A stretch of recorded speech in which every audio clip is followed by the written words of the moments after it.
Hey yo, what is up, Illuminati?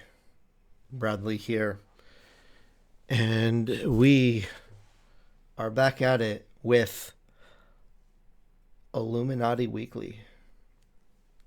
The league is officially underway. We are in the heart of week 3. While we are in the heart of week 3, we took our time to get to this place. We built out a list of owners that is immaculate. A list of owners that is second to nobody. I am very proud of the list of owners that we have. And in the mix of the list of owners we have, for those of you who were in Illuminati previously, and if you look at our owners list, the vast majority of the guys we have in the league were guys that were in the league prior. For us to take for there to be a 2-year gap, and then everyone ready up after that gap, I am appreciative of just the support and the enthusiasm that everyone brings to the table with this, right? Illuminati is far from a one-man show, right? This is not my show. This is not my thing. It truly is our thing, right? Those of us at the table for this, it's all of us. Behind the scenes, right? If you could see the behind the scenes working of things right now, there are a ton of people carrying a lot of weight, right? Illuminati today would not be what it was without Luar. It would not be what it was without Jordan. It would not be what it is if BKO wasn't at the table. It wouldn't be what it is without Steady and there are so many people. I want to just start naming names of everybody, but I know I'm gonna forget somebody, right? There are so many people at the table making this what it is, and really that was the golden staple of it before, right? We had a massive team, right? My hands are not even on certain pots at all, right? To be completely honest with you, I basically know nothing about any of the trades that have taken place, and Chef is basically kind of from what I've what I've seen, it looks like Chef is the guy that has been spearheading the trades. And I know some of you don't have the kindest feelings towards our trade committee, but honestly, isn't that the purpose of a trade committee, right? I've been in leagues before, and it's why do we even have a trade committee? This is dumb. Nothing gets declined, right? Listen, the purpose of the trade committee, it is not to ensure that the two guys trading, right, are have the best possible thing for their team, right? The job of the trade committee is to look after you and the other guy. The job of the trade committee is to look after future owners, because let's be honest, when we make it to the end of this cycle, the 32 guys that we have at the table right now probably aren't going to be here, right? There are some of you that I'm already ready to be this guy's done. To be completely honest with you, prior to filming this, in our admin chat, I made a comment. I'm yo, this guy probably ain't going to be here at the end of this season, right? I'm already I already got bow and arrow pointed, ready to be boom, listen, we got a supreme group of owners, and our expectation for our owners is that you be on your crap, right? This is not if you're in the Illuminati, you are not new to the CFM world, right? Like you are expected to be on your crap. I'm not going to hold your hand. So like be on your crap, or we got guys in the wing ready to go. I don't want to turn to guys in the wing, and like honestly, like the guy I got like the bow and arrow pointed at, like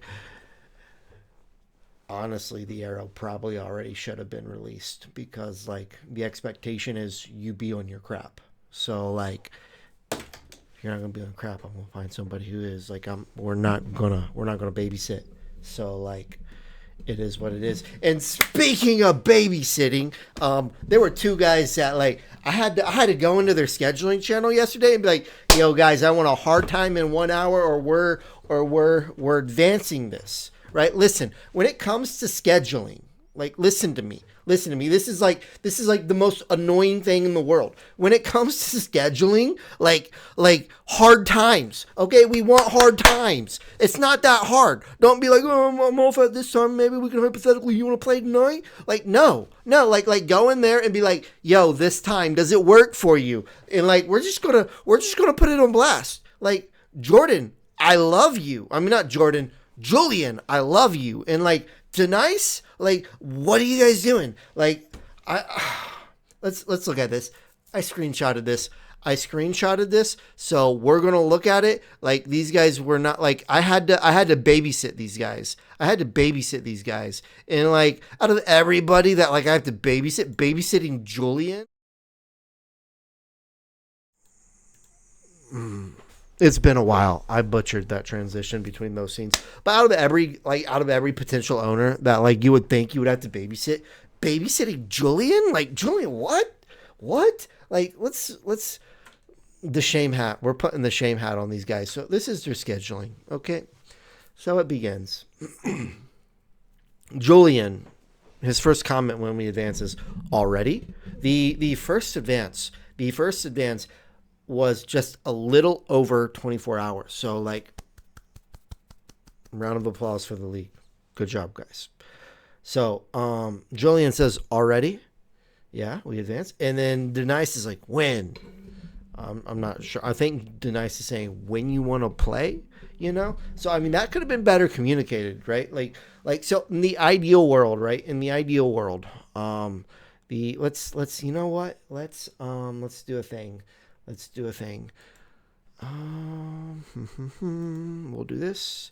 We'll bring this over. So, Julian, right? Julian says already. Let's make this font size bigger. That should work. Okay. So, Julian's first response is already. So I like the enthusiasm. Like he's like shocked, like it's like good, like we already advanced. But like a better response here instead of already would have been, yo, I can play. Or what I usually do, I would do is something like this. Hey, does 11 p.m. EST work? Right? And then that puts like and that would put it in Denise's corner. Denise's response to already was when. So he's like, when you want to play. So he's like putting it in his corner. I would suggest, right, for optimal scheduling purposes, I would not suggest being like when you want to play. I would suggest does 8 p.m. 8 p. EST work? If not, I'm flexible. So it's like, this is the time I want, but if this time doesn't work for you, you tell me what works for you, right? And like we can make that happen, right? Julian's response though, in the actual train of responses, Julian had a solid response here. So like, this is solid, right? So Julian's response here is, I can play late tonight, like 11 p.m. EST, or tomorrow, like 8 p.m. EST. So Julian, 100%, like that is beautiful. That is what scheduling should look like. Like that's what it is. Right? He gives hard times. Not only does he give one hard time, but he said like, this hard time works for me. But like, if this doesn't work, then this other time could work, right? And then Denise is like, okay, I get off at 9 PL. Typo, I'm assuming. EST. So yeah, look. Oh, okay, 9P, and then he accidentally added the L, and hit enter, and then you realize, oh, I didn't put the time zone. So then he follows up with EST. However, listen. listen, guys, listen to me. Listen to me. We're working on, you know what, bear with me. Let's,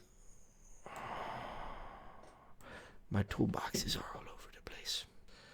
All right, this works.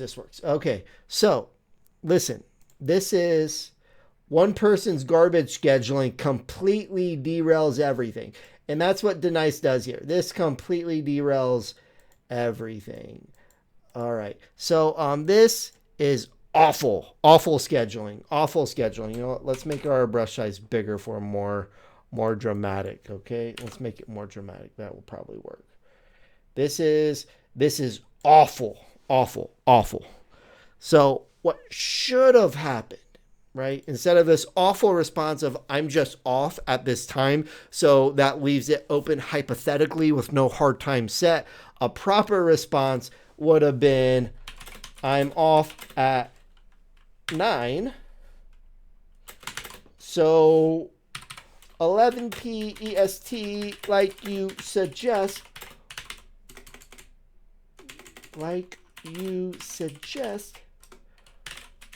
Perfect. It's that simple, right? We go from like this hypothetical time of we're gonna play late this evening to like this is when we're doing it.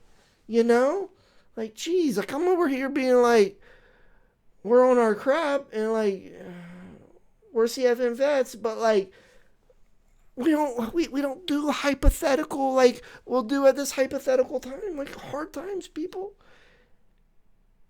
And then like look at this. Like Denice leaves it open with like this hypothetical framework, and then he tags Julian right before the 11 p.m. EST. But like it was never solidified, it was never verified that this was the hard time. And then Julian's like, "Hi, they changed my work schedule last night. I'm busy 6 p. to midnight EST." But like so like Julian could have communicated that earlier. However, in Julian's defense, right? If we go back, right? Like in Julian's defense, right? That was all over the place. Oh, bro, it messed up.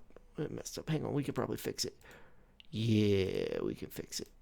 There we go. All right. So in Julian's defense, right? Like he did not communicate prior to the time that like it was going to be rescheduled, but like in his defense, right, he tried to set the hard time here, but the response here left it open with like no hard time set. So it's like this chaotic mess of nobody knows what's going on. But if like the Knights would have like verified, yeah, this time works, then in Julian's court, and like I'm confident he would have done this, if the hard time was verified, Julian would have communicated that, hey, I know we had this time set, but like it doesn't work. And like I would add, right, like one error on Julian's defense, right, was he did not verify the time. So like he like presented this like 11 p.m. works for me, 8 p.m. the next night works for me. Denice leaves it as this hypothetical thing. And like Julian could have come behind the hypothetical and be like, okay, great. So 11 p.m. does work, you know? But like Julian, like he says, like I had to, like my work schedule got all messed up, so that's not gonna work. And then Denice is like, okay. And then Julian's like, is that okay? I'm available in like 1 hour before 6 p.m. EST. So like Julian here, right here, after like the first hypothetical time doesn't work, he kind of tries to push the envelope a little bit, you know?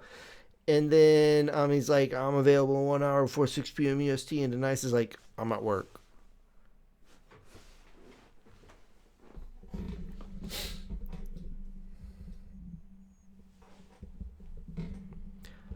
I think all 32 of our guys, I think we all have jobs.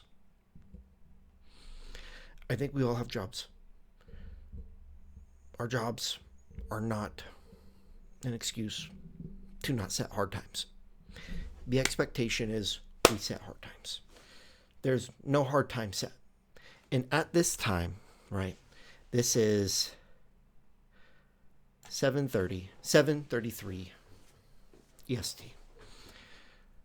At this time, only one game was left to be played, and it was kicking off like right around this time.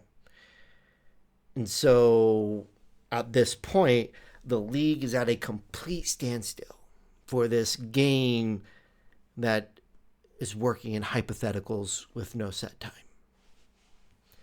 And then I come behind it, and I'm like I come in, I'm like, guys, give me your hands and let me hold your hands. That's what this message from me is doing. Like, listen, if I hop into your scheduling channel and I make a post being like, yo, when we playing, that is me saying, I'm holding your hands because you're screwing this up, right? Like, I should never have to come into your scheduling channel and be like, yo, when you guys playing, you know? But that's what I had to do here. And Julian's like, we're communicating. No worries. I am worried because the league is at a complete standstill. The league is at a complete standstill. Like, we want to advance. We want to advance. Like, we want to advance and we want to play. And then the nice is like, hey, I told him my availability. He keeps trying to play before my availability. I'm at work. I don't care about your availability. I care about hard times. Like, set hard times. Julian's like, yes, same here. And then the nice is like, don't get until 9 p.m. Julian's like, chill out, Brad. Julian, I love you. But the expectation is we set hard times. We don't talk hypotheticals. And like at this point, like the league is waiting on you. And we got people sliding in, being like, yo, let's advance, you know, like Doc there. Our scheduling channels, we have the option to set them to private, but we're not. Scheduling channels aren't going to be set to private. Listen, if you're an owner in the league and you see crappy scheduling, get in there and just blast those guys. Tell them they suck. Be like, yo, you're a bunch of children. Let me hold your hands. Like, it's okay. You can do that. You can do that. Okay? And then here I am, right? You know how I said, like, when like they leave it in like a hypothetical state, forced to hard time. That's basically what I do here, right? Like they've talked hypothetical times about maybe a later in the later hours they may be able to link up and play, and then I come behind and I'm like, Denice, you say you're good after 9 p.m. Julian, you say you're good for 11:30. My assumption, this is the time. At the moment, the league is purely waiting on you guys. I don't want to wait and the game not get played. And then Doc coming in behind me like a little yes bot. Good man. And Julian says, pretty sure yes. I don't see, this is the point. This is the point. I don't want pretty sure. I don't want pretty sure. Julian, I don't want pretty sure. I want hard times. It's not that hard. It's not that hard. All I want is just hard times. I need hard times to be set. I don't feel like that's asking a lot. I feel like it's a reasonable request. And like Julian's like, chill out, Brad. I can't. I can't chill out. I can't chill out. We have to have hard times set. Like we have to. Okay? Like my first post in my scheduling channel today for week 3 was, hey, does 11 p.m. EST Sunday night work for you? Led with a hard time. Not my availability. Hard time. Right? And like I could have led with a hard time, but I was really hoping for that time. So like an alternative, just leading with a hard time would be like, hey, does 11 p.m. EST work for you? Alternatively, I could make something like this work, you know, like leave it open. But like I don't want to see like endless back and forth. Like, I just want hard times. Man.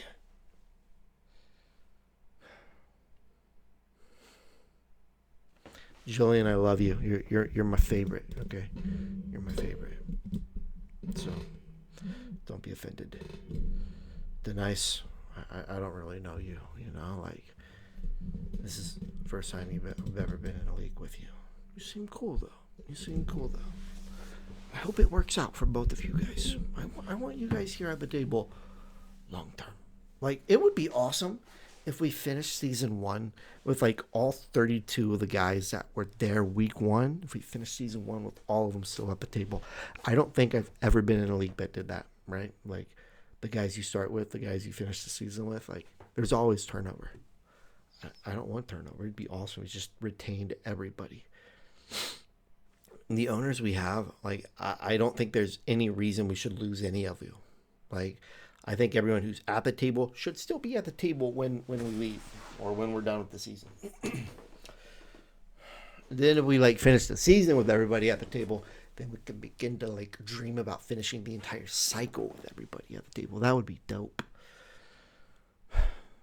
You want to talk about dope though? You want to talk about dope? Let's talk about something that's cool. Rookies, right? Like everybody loves to talk about rookies. I feel like we had a very solid and very nice draft class. You know, like I really like the rookies.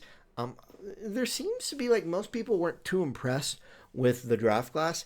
I feel like I killed the draft. You know, like I love my rookies. Got a generational talent tight end.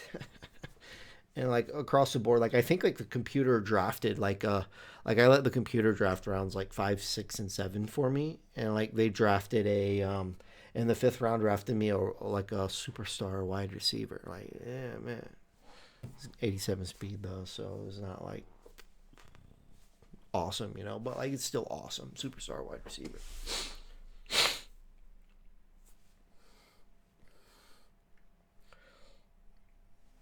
Quarterbacks of this draft were loaded. I think there were some like 9 quarterbacks that went in the 1st round or something crazy. Maybe it wasn't that high. I think it was. I think it was.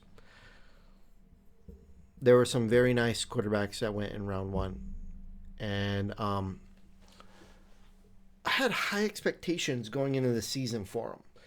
And like the one that I feel like is really sticking out the most isn't one that I even like considered to be like the GOAT rookie quarterback. But the rookie quarterback that is having the best performance so far, it is the Jets rookie quarterback, Cheech's rookie quarterback, Cyril Jenkins.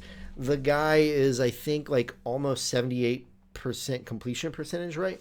And he's thrown for 652 yards in weeks 1 and 2. He's thrown 9 touchdowns, only 1 interception. He is 4th in the league in passing. 4th in the league in passing. And Cheech is currently sitting at 2-0. Cheech is currently sitting at 2-0. So, like, I think the question we have to ask as we look at this, right, like, how good is Cheech? Like, can Cheech maintain this early success that he's having with this rookie quarterback? Can Cheech maintain? Let us pop over and look at the Jets schedule from this stat website that we use. I'm not going to say their name because we paid them, right? Like, they want us to drop their name, then make it free for us. Let's see. There it is, schedules. Let's take a moment and look at the schedules here. So week 1, Cheech goes over on the Patriots, 45-35. I don't know too much about Chef, you know, so I feel like I've never really had a chance to really evaluate Chef. Chef seems to be a true CFM vet, right? He has the mind for all things CFM. He's an anchor for us behind the scenes. I'm not really sure what to expect though. So like I can't say like this is like a supreme win, you know. It looks like a solid win though. We put up 45 on him. Looks like Cheech, or it looks like Chef fought back, right? Like Chef put up 35 himself. And it looks like Chef put up more of a fight than Luar did. And we know from past experience, right, that Luar is a Super Bowl caliber team. He legitimately was in Super Bowl 1 for the Illuminati League. And Cheech goes over on Luar 42-21, right? Chef put up more of a fight against Cheech than Luar did, and Luar is cream of the crop. Week 3 will be a big test for Cheech as he has Stinky's Ravens. He then has me, and like that's a surefire win for Cheech. Following me, he collides with Viva LeChuck. Viva LeChuck is another Super Bowl caliber team. So in the 3-week span,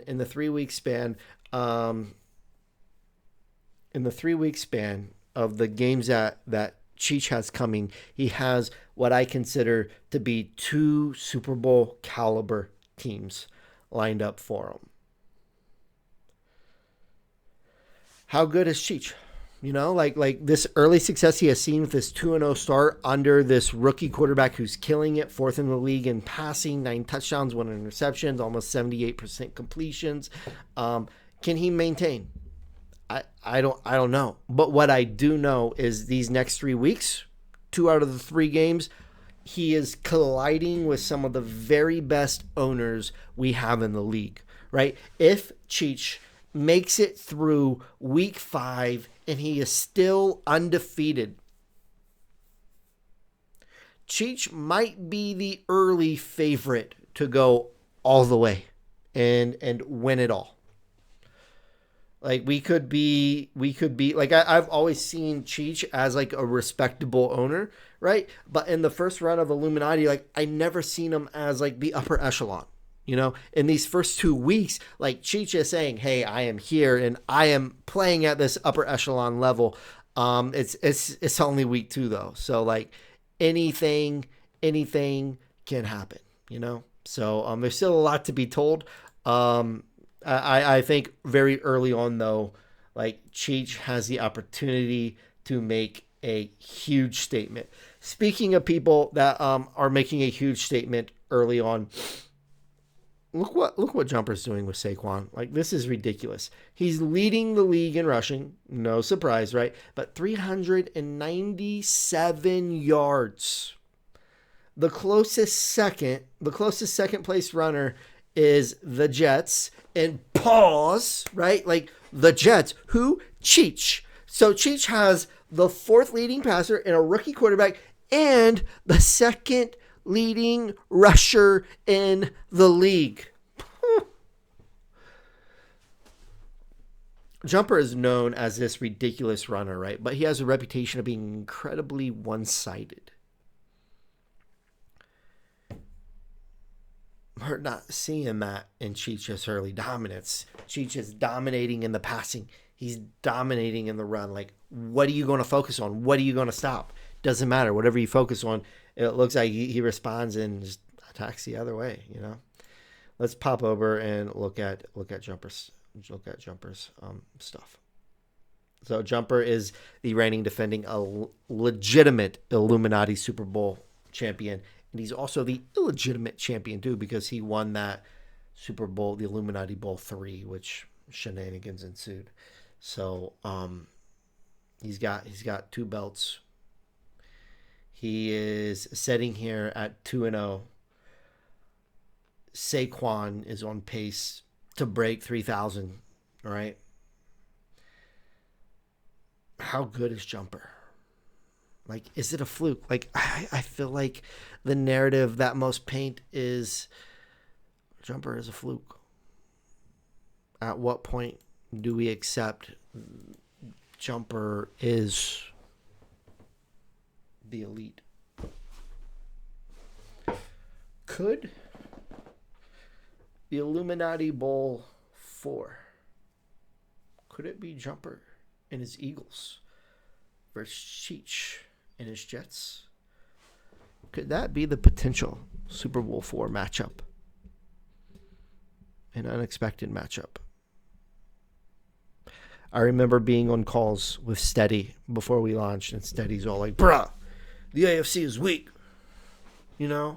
And like the AFC is weak, and I'm going for the NFC. I think said he's NFC, right?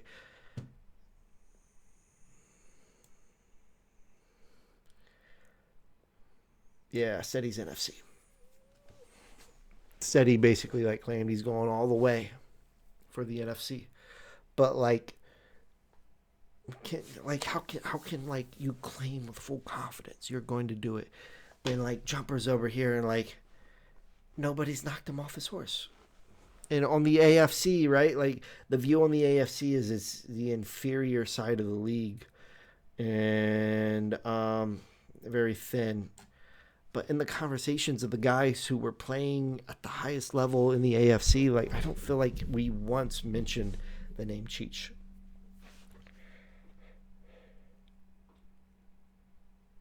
I have a gut feeling that we are going to be continuing to talk a lot about Jumper's escapades through the remaining course of this cycle.